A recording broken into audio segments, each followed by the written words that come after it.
So, should we start?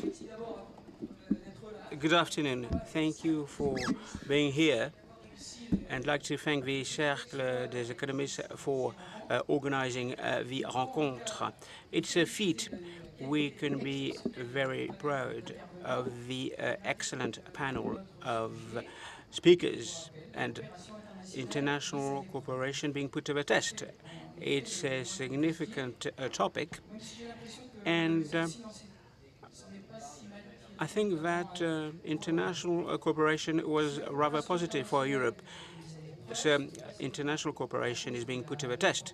It is not only due to the pandemics. You have also global warming, the power of China, lots of uncertainties hanging over the US. So we have four panelists with us. So I will introduce them. Dominique Moisy, a special counselor at the Montaigne Institute and IFRI, and a seasoned journalist. For him, it's interesting to build an international cooperation mechanism. Jennifer Hellman, counsel on foreign relations, a law teacher specializing in settling the disputes at the WTO, and she will be with us remotely. Louise Mouchi-Wigabo, she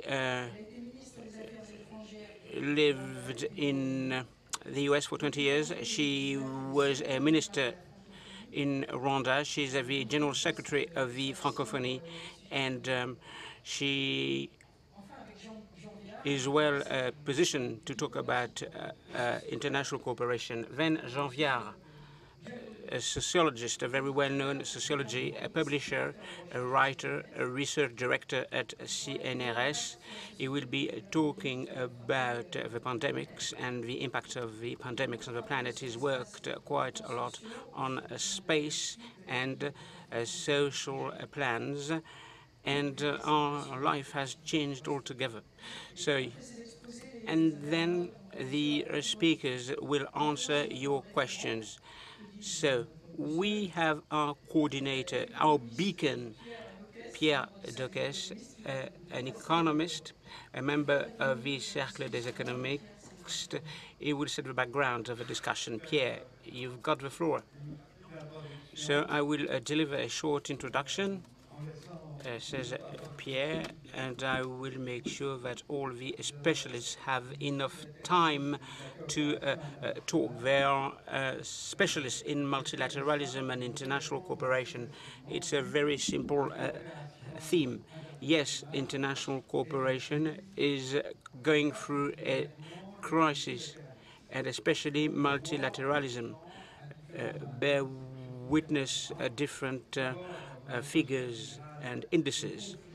And moreover, there are some exacerbated conflicts, political conflicts, international conflicts, and there are also specific moments. So it all started with Trump. Trump attacked multilateralism in all its dimensions, climate, amongst others.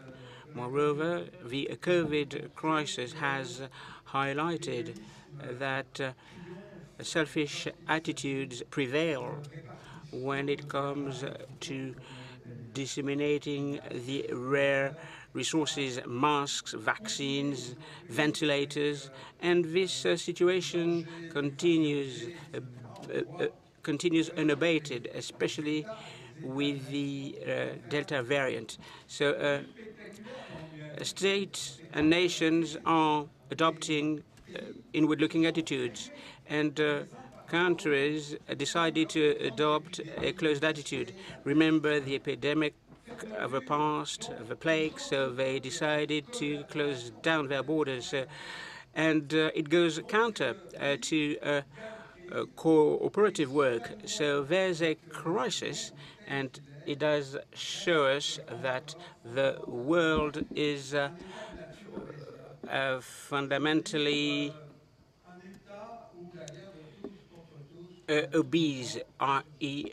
The war against everybody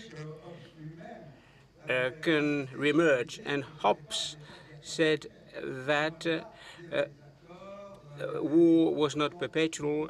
There were some contracts, there were some covenants, there were some agreements, but these agreements didn't hold water, especially if you take into account the main vital interests. And moreover, people expressed a lot of distrust. So, having said that,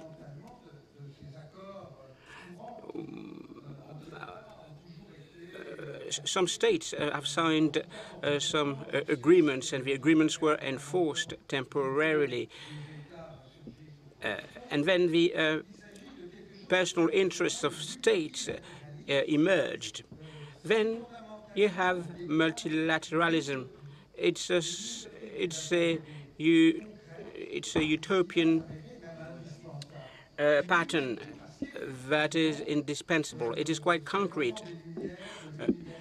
So this child of enlightenment, universalism, is being developed in the world. It is very easy for those who are realistic. Attempts towards multilateralism, they don't work. But I think that we need to change the paradigm. What is the most surprising and outstanding is that utopia, so the child of enlightenment and universalism has produced some results. It worked well. Of course, we haven't reached the cosmopolitan state described by Kant, but we haven't reached the end of the history. We can create the United Nations, the Society of Nations, because they were too utopian, but they've achieved results in terms of trade, in terms of climate. Of course, from time to time, we are disappointing. You have the dilemma of the prisoners, and you have a free-riding attitude that combine. What is important is to achieve some result at a global level. Having said that, the world is changing, and the world has changed as well, and negotiations, multilateral negotiations and multilateralism have to change altogether. I will give you an example. Trade, international trade, multilateralism since 1945 has worked well under the aegis of the United States and more generally under the aegis of Western Bloc. Free trade gathered pace. It was first a gradual process, and then you had free trade in goods, services, flows of capitals, speculative flows, investments, and so on and so forth. Multilateralism has always been successful, but only in one direction, i.e. to develop freedom for the flow of capitals, the flow of money. Hence, capitalism. At the end of the 1990s, we ended up in a situation whereby Danny Rodrigue wrote in 1996 a book entitled Globalization. Has globalization gone too far? It was back in 1996. In 2001, China joined WTO, the WTO, and there was a big leap forward.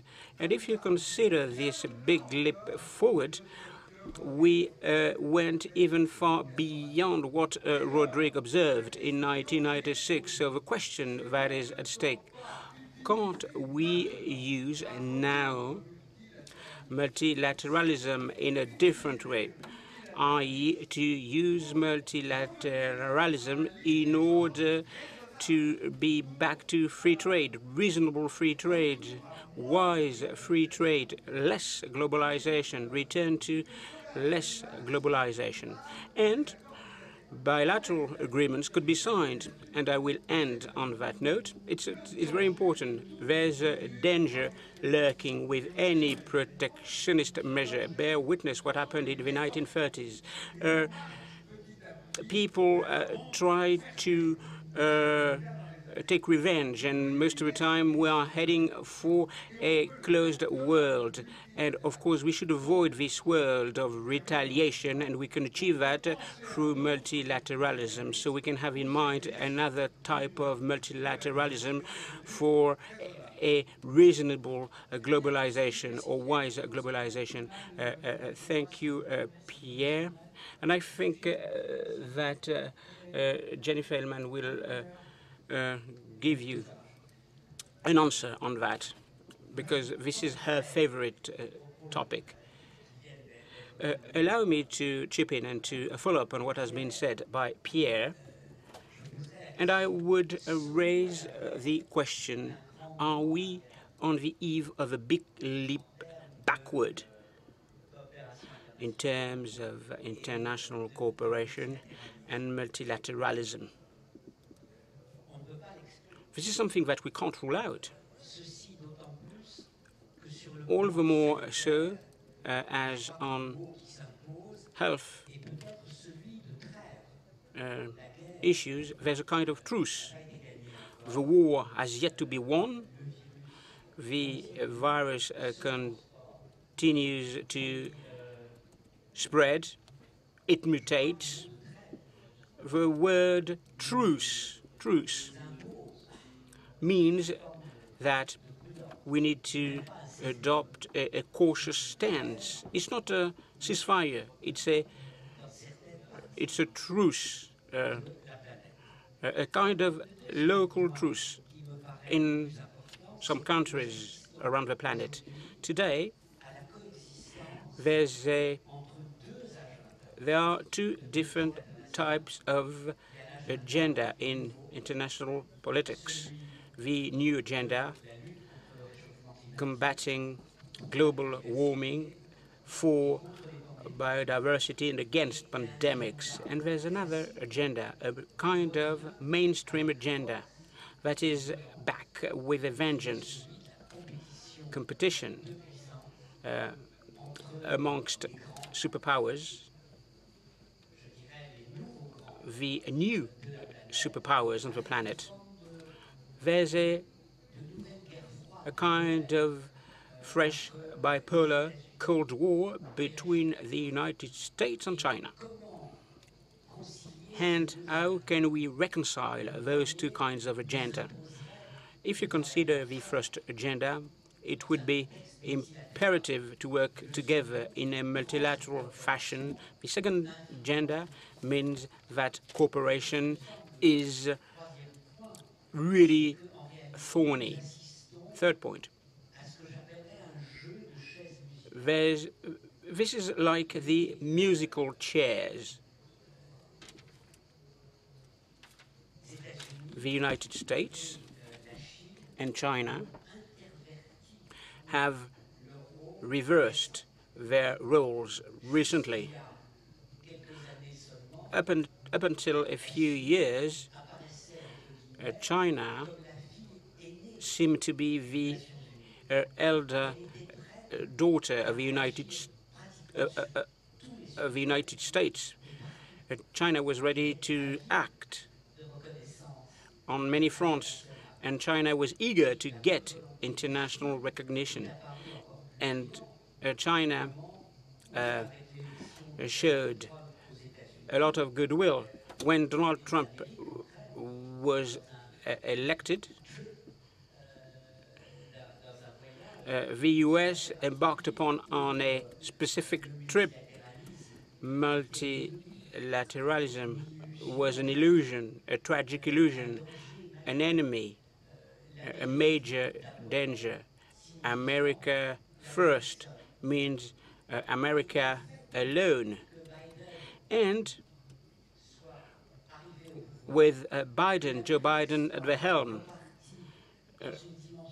the US has embarked upon a more traditional international position, it is not a neutral stance because it coincides with another element. China is increasingly aggressive, increasingly nationalistic. And I would use I would say that China is preceded by Russia with Putin at the helm. So China is behaving like that because it copied Putin's agenda. So you have two different kinds of agenda, the traditional agenda and the contemporary agenda. Multilateralism becomes indispensable, and nationalism is gaining ground. Nationalism in terms of health, in terms of vaccine, but it's not a mere kind of nationalism. Of course, there's a nationalistic stance in terms of vaccines, but it's much more than that. If one day we could stand back from the COVID crisis, historians would say that COVID has fast-tracked, would have fast-tracked trends that were presented, that were present, or that were in force, I would say. So if we don't cooperate all together, we will all die together. And there's a historic comparison that comes to mind. Far back, today's world is grappling with a challenge that has to be taken up by the Europe in the 18th century, the plague, famines, the 30-year war, and Europe was suiciding itself. And Europe said, let's make peace with the Westphalia Treaty in 1647. So the world is facing the same dilemma.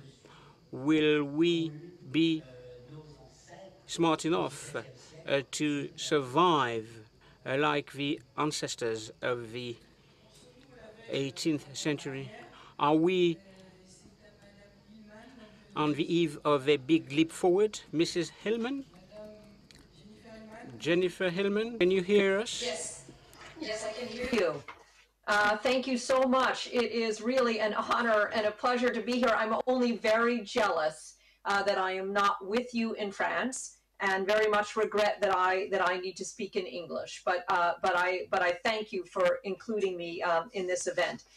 I thought I touched very briefly in these opening comments on the area that I really know best, international trade and international trade institutions, and to suggest that I believe the COVID crisis has mostly exacerbated and accelerated trends in the trading system rather than creating new patterns. And I want to touch on two trends. I had thought to do a number of others, but I want to keep my remarks short. And I would note at the outset that if you look at the data, what we see so far is that global trade is estimated to have fallen by 5.3% in 2020, but is projected to grow by more than 8% in 2021. So we're seeing a big turnaround. And the second thing that I think is interesting to note is that this trade effect is far, far less as a result of this COVID crisis than it was during the 2009 financial crisis. And that's because largely when you think about what COVID impacted, the biggest impacts were on what again, in the trade world, we would refer to as non-tradable services.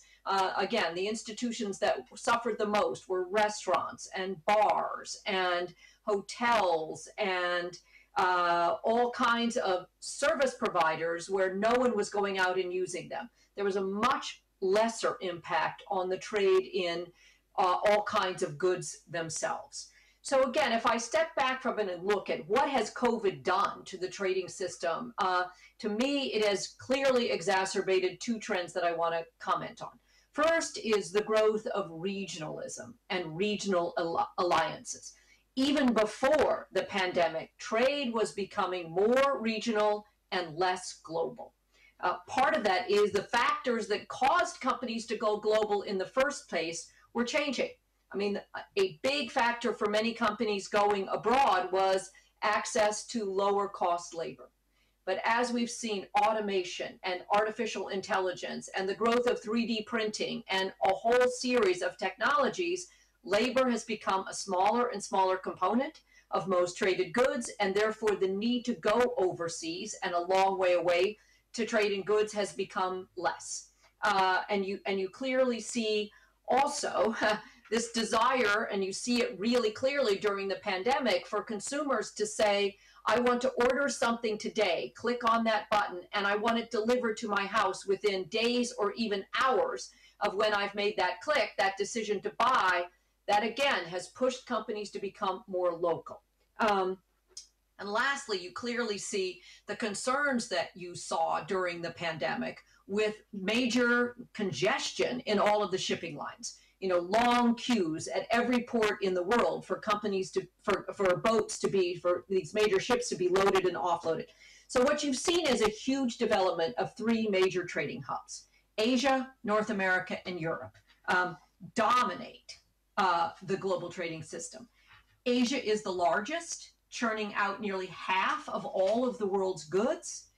Europe and North America together supply 40% of the rest of the global products in the world, which means that the entire rest of the world, Latin America, Africa, the Indian subcontinent, Central Asia, Russia, the Middle East, are left divvying up sort of 10% of the trade in goods.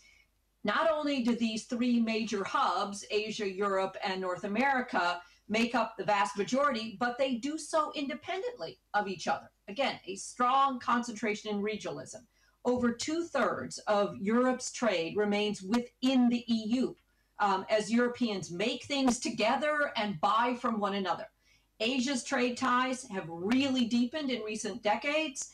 Nearly 60% of all of Asia's trade is intra-Asia. North America is a little bit farther behind, but we're almost at the point where half of all of the goods that trade, in and around North America are among Canada, the United States, and Mexico. You also see this in this increase in the number of regional trade agreements. And the most recent one during COVID, during the middle of the crisis, you saw the creation of the Regional Cooperative Economic Partnership that puts together China, Japan, South Korea, Australia, New Zealand, and all of the nations of all of the ASEAN, Southeast Asian nations. So again, a global compact, if you will, that covers 1/3 of the GDP of the world, 1/3 of the population of the world, with rules of origin that really push towards trade in and around and among those RCEP countries with each other. So again, a huge acceleration of this push towards regional. The second major trend that I see coming out of this COVID crisis is a further blurring of the line between what is national security and what is economic security. And it used to be those two lanes were completely separate from one another. And everybody knew what measures were essential for national security and what measures fell into the economic lane. That's no longer the case. Again, it started arguably with President Trump's decision to impose tariffs on steel and aluminum in the name of national security, when the reality was that those were really economic concerns, not national security concerns. But you clearly see it now in the realization from many countries around the world on how uncomfortably reliant the world is on China for many of its pharmaceutical products, its active ingredients in pharmaceuticals, its personal protective equipment, its medical devices. Again, China became the largest exporter of COVID critical medical products in 2020, with exports of over $105 billion in those products alone. 2.5 to 3 times the amount that it exported in 2019. If you look just generally, I mean, trade in medical products is very concentrated. The top 10 exporting economies supplied 3/4 of the world's trade in COVID critical products. And an increasing number of governments are saying, we're not comfortable with this. We do not want to be so reliant on China or really on anyone outside of our borders for these critical medical supplies. So you start to see, again, this big push for countries to develop their own self-sufficiency in these national security products. So again, these two big trends are going on. And what do they mean at the end of the day? To me, they mean that it is more critical than ever that we think about what does the multilateral system, the WTO and the WTO trading system do for us, and how essential it is that we end up with a system that provides the core elements of transparency, of shared rules, shared values about the trading system, and a shared way to resolve those disputes. And those things cannot be done regionally. They cannot be done under this, blurred line between national security and economic security. So it comes back to the notion that what we're going to need to all do urgently, and this is where I come out, what COVID has done is underscored the urgent need to reform and revitalize the WTO so that it can play the role that it needs to in this space. And I will stop there and look forward to any questions or responses. Thank you. Yes, we will have a Q&A later. So the crisis can be both a risk and an opportunity. I think that's also your opinion, Mrs. Yusuki Uebo. So what conclusions have you drawn from this health crisis? Well, thank you for this very interesting debate. For a person such as myself, who is at the head of an organization which is present throughout the world, not in China, but around China, because we have member countries in Asia, neighboring countries to China, Vietnam, Cambodia, Laos, Southeast Asia. I'm unfortunately going to repeat more or less what you've already heard, but with an outlook, a perspective from the regions of the South, because I'm African. I am, of course, a citizen of the world, but from the point of view of countries of the South, we must realize the scale of what is happening today. We're talking about statistics, there are facts, we're watching the health crisis, we're talking about new contamination cases every day. But the scale of the impact of this crisis on countries of the South is something which has never been seen before. Mrs. Hillman earlier on talked about the sectors that have suffered greatly from this crisis, hotels, restaurants. I come from a country that is a country that lives from services and tourists. A lot of our member countries are French-speaking countries. I'm thinking of North Africa, Morocco, Tunisia. We are countries that depend largely, economically, upon services and the offer that is the best for our country. And I don't know if we ever stop a moment to just imagine what it's like to close down your borders, to forbid tourists from coming in, to close down the hotels for 1.5 years. I'm not very good at statistics, but today the estimations of the expenditure of rich countries on fiscal products, the subsidies and support for this sector alone in rich countries almost represents almost one quarter of their GDP. 1/4 of their GDP. So for emerging countries, The second layer, 6% of their GDP. For the countries that I am talking about, the least advanced countries, 2% of their gross domestic product. So that means, for example, if we take Africa, actually, Africa has suffered far more and is continuing to suffer more from the economic crisis than from the health crisis. And for certain African countries, the economic crisis came along well before the health crisis. Africa also had the time to observe, first of all, Asia, then Europe, and Africa was progressively affected also. But I would really like to underline the scale of this crisis in a certain number of countries. Well, a multilateral world. Do we take this world the other way around? Do we try and make a leap forward?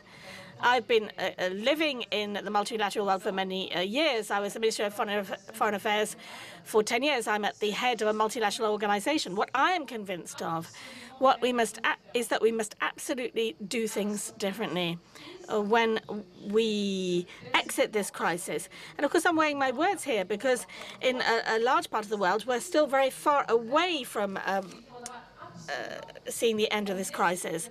To the contrary, but we must absolutely decide to do things differently. And the multilateral world, which is my world, is not very keen on change, doing things differently. We see that we talk about reasons of the state, a word that really frightens people, sovereignty.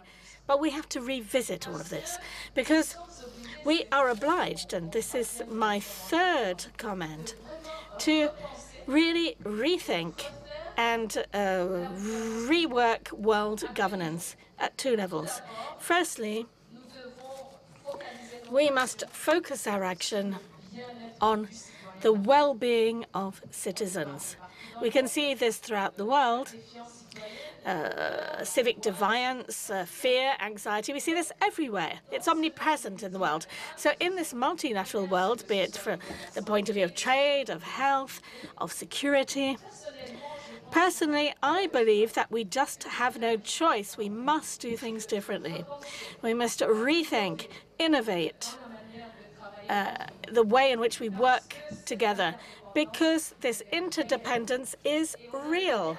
And we must respond to this interdependence by changing the rules and, above all, by being agile. States alone are not able to manage the problems that we have experienced with this health crisis.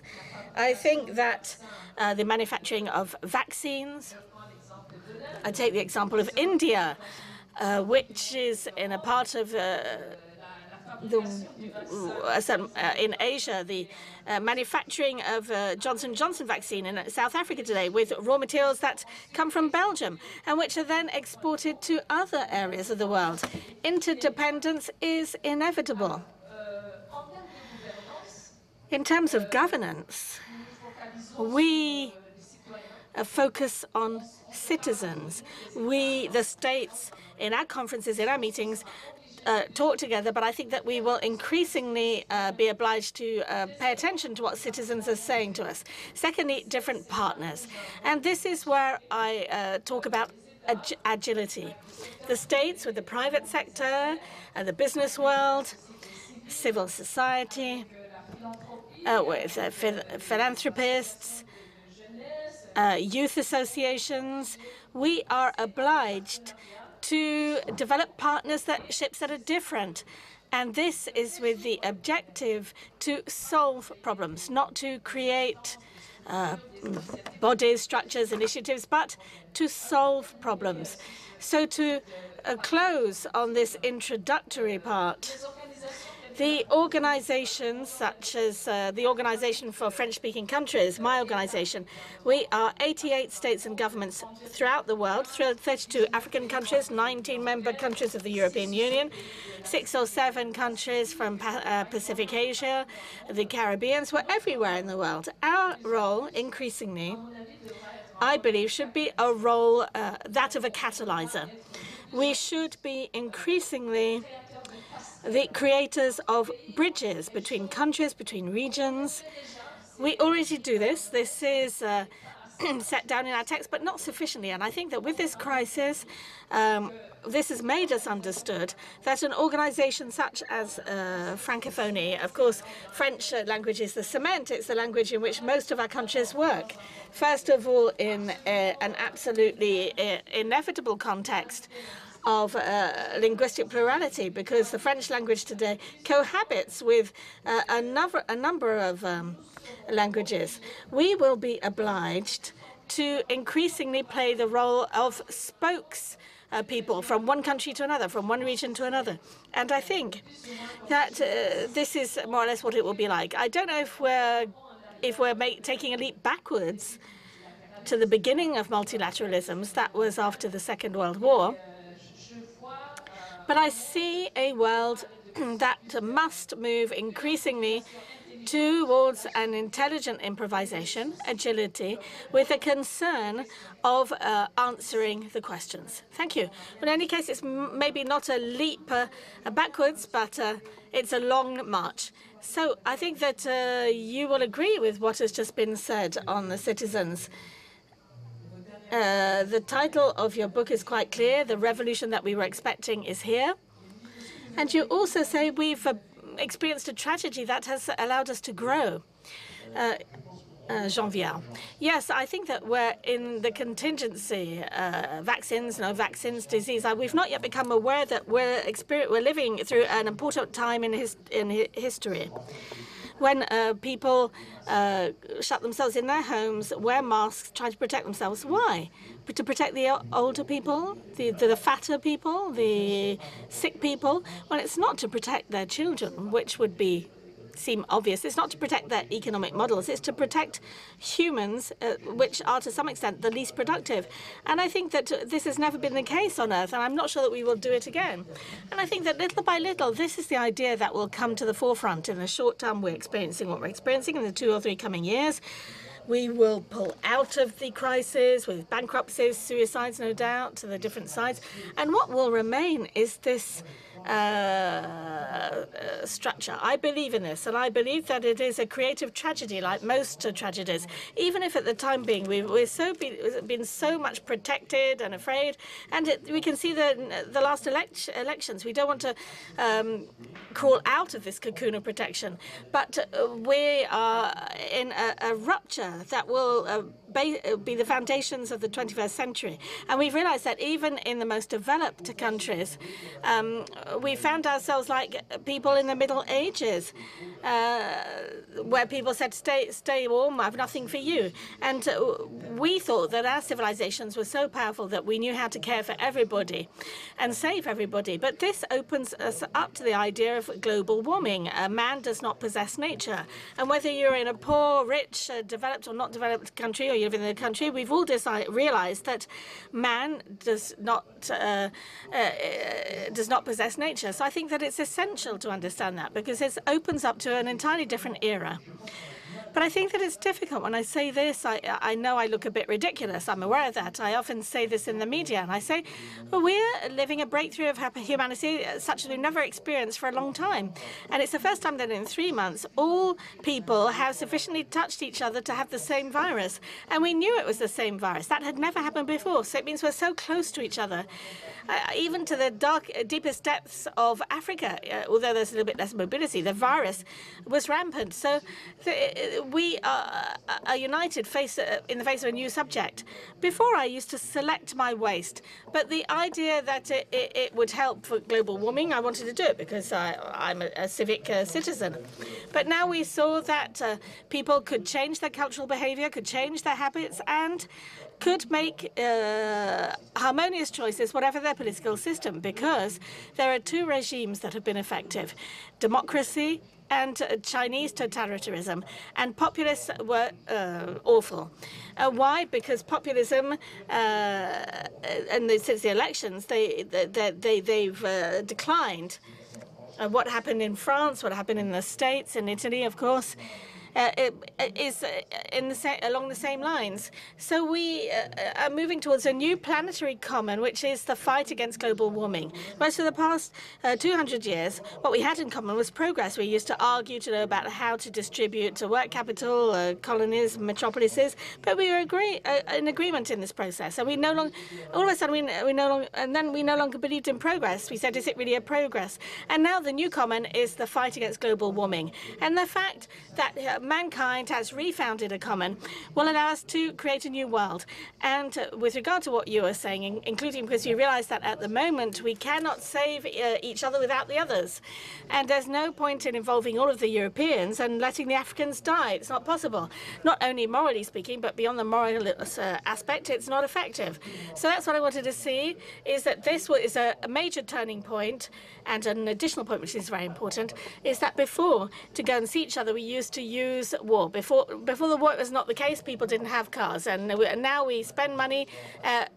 We spend money on petrol, but now we spend money on digital technology. So we need to fight to keep the real. It will change our family lives. It will change our working lives. 40% of jobs, 50% of jobs have become virtual in major developed countries, and 78% of people want to stay virtual. So 2.5 million people have moved home. 10% of couples have separated in France. In Taiwan also. So this is a gigantic upturn that affects both our intimate lives and the imagination of the world to be constructed. And this is what I find fascinating, and I will stop there. Before there was a triumph of liberalism against the populist and the frontal nationalist defense, the neglected popular parts of the population. And now we've all understood that we must cooperate. That is what happened. A mask is a border. Coming out of your house is a border. 10 kilometers is a border. I think that we've created a new cultural foundation, the alliance of cooperation and borders. And so I think that this is a cultural breakthrough. And the rest will see it afterwards. But this cultural breakthrough is here. Everybody is reassessing their lives, and society is reassessing its life. Perfect. If anybody wants to step in here, or if you have a question. I'm sorry, for the translation, we require a microphone. I'm sorry, we cannot translate without the microphone. We have no sound.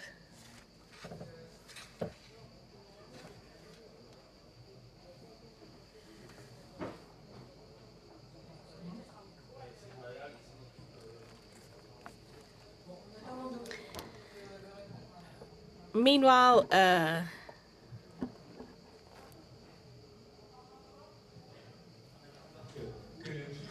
so we'll wait for the microphone for you to have the mic. I just have a comment to what Jean-Pierre has just said. I would really love for him to be right, but I'm not quite certain.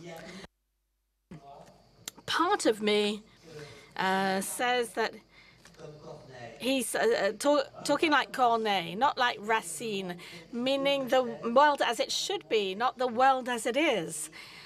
And the final expression in May 68, Power of 30, worried me somewhat, because I remain very close to the thoughts of Raymond Aron, May 68, the unfindable revolution.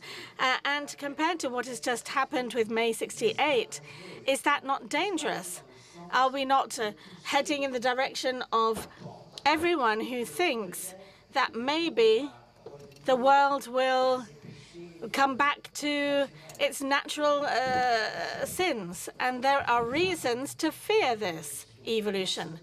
Not only would it not have changed us for the better, but it might encourage us to do the worse.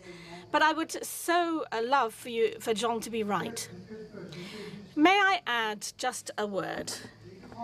The major waves of multilateralism, I'm thinking about the Treaty of Westphalia, always took place after the Great Wars.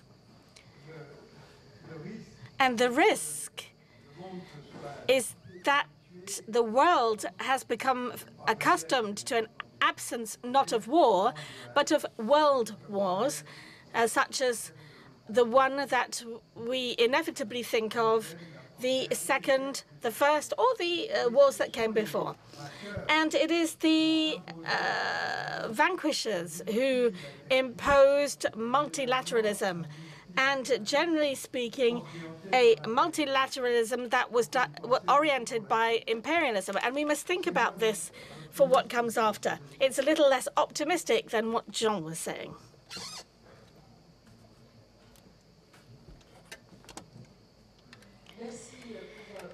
Thank you for these very stimulating words. They raise a lot of questions. So I have some questions, but first of all, a comment on what is multilateralism actually is. For us, multilateralism is simply bringing everyone around the table and you find a compromise. That's not the Chinese vision of multilateralism. For China, multilateralism is we talk with everybody, but 2 by 2, and we don't bring everyone around the table. And nevertheless, it defends this multilateralism. So we're not talking exactly about the same thing.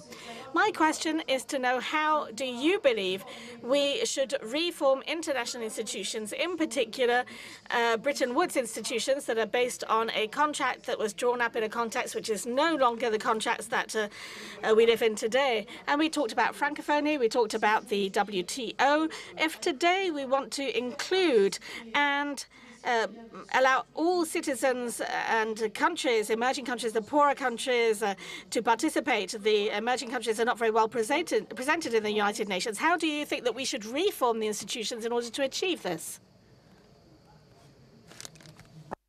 Alors, la réponse c'est... I don't know. This is my answer. But the answer is we have no choice but to. We have no choice. Bretton Woods institutions, I worked for the IMF a bit.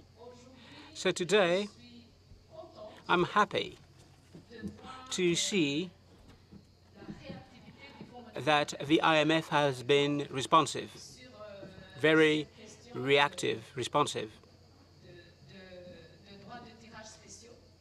So the specific drawing rights, it's not a matter of creating wealth, but it's a matter to fetch wealth in order to work on the crisis and to stabilize the global economies. It is the first time ever that the world, because the virus struck the world over, so the world has taken action together. The IMF has worked on debt of the poorest countries, the least advanced countries, the countries with a high level of debt. The G7, the G20 countries supported that approach. That's quite positive.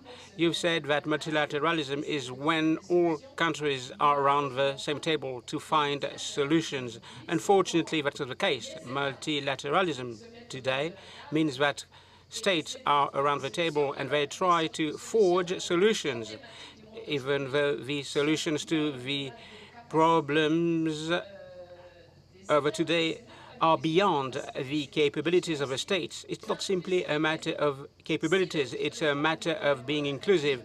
If the World Bank, the Financial Society, the International Financial Society, if the World Bank as well, if they are not enough open to the private capitals, private sectors, private creditors, in order to turn to these countries which don't have a lot of funds to use for the hotel industries. Countries have to turn to private creditors, so it will be in the interest of everybody to anticipate and not to spend time on how we can do things, but to try to do it. Mrs. Hillman, you want to step in. You want to chip in. Be brief, please. Yes, if I could, I would try to answer the question from the perspective of the World Trade Organization, because I think the question is a very good one that recognizes how much we have changed. I mean, the World Trade Organization was fundamentally an outgrowth of the General Agreement on Tariffs and Trade that was put together in 1947. So at a time in which there were many fewer independent countries and many fewer countries that trade. If you look today, the WTO, 164 countries covering 98% of the trade that occurs in the world now under in some way the umbrella of the WTO. And yet, the WTO, when it was formed, its core raison d'etre was rules around non-discrimination, that you could not discriminate on the basis of nationality, MFN, you could not discriminate as between imported, or versus domestically produced goods or services, national treatment. What needs to happen today is a real shift in the raison d'etre of the WTO. It is going to have to find a new common purpose. And to me, where that is headed is a new common purpose around the issue of sustainable development, if you will, writ large, where much more of the core mission of the WTO is around development, not necessarily just around enforcing rules over discrimination, where the issue of sustainability, both from an environmental and from an economic standpoint, becomes, again, an absolute core feature of the WTO system, and where the notion of sustainable development clearly takes on board the role of workers and the treatment of workers and the ability to think about what the rules ought to be about whether or not we all are or are not going to trade in products coming out of Xinjiang because of concerns over forced labor, etc. There needs to now become a pivot to finding a new common purpose that can be joined by all of the members of the WTO that shifts away from that previous one. And the second comment I would make is on this issue of China engaging in much of its economic activity on a sort of one-off, a bilateral basis. And again, I would simply underscore how true that is. Again, if you look at, for example, what China has done in its lending under its Belt and Road Initiative, each one of those contracts, every one of those contracts across all of these countries, basically have a number of unusual clauses in terms of you must keep the terms of this contract completely secret. And it puts a tremendous burden on that individual country to keep those terms secret. Second of all, China insists that clauses be in there that you may not renegotiate any of that debt under the terms of the Paris Club or other multilateral efforts around debt renegotiation. So it does pit each individual country against China, in which each individual country has no ability to compare notes with others, to share with others. So again, I think that is the other reason why the WTO needs to make sure that it is encompassing some of these things so that you do not allow China to basically divide up, all of its relationships into one-on-one relationships in which China will remain the biggest power in every one of those transactions or relationships. Bon, merci beaucoup, Madame Hillman. Je crois que nous devons terminer cette session avant de nous faire jeter dehors. Thank you. I think that we are done. I'd like to thank you for your contributions.